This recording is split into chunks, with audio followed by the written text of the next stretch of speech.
ទេសភាពដ៏ស្រស់ត្រកាលតាមតំបន់ជើងភ្នំ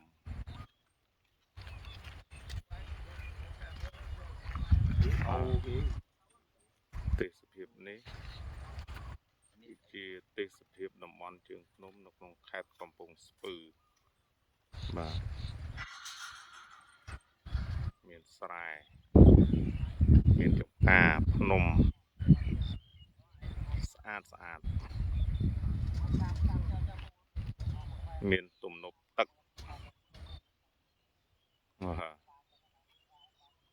មានអគារខាងនោះអគារ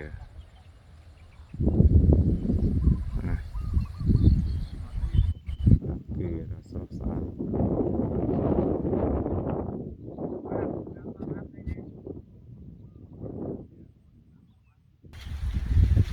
ទំនប់ទឹក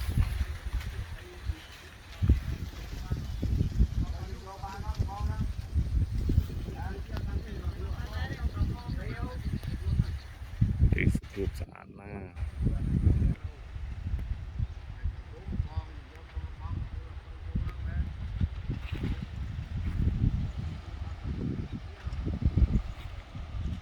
ទេសភាពស្រស់ស្អាតណាស់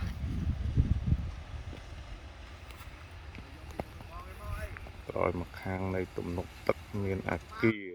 ធំ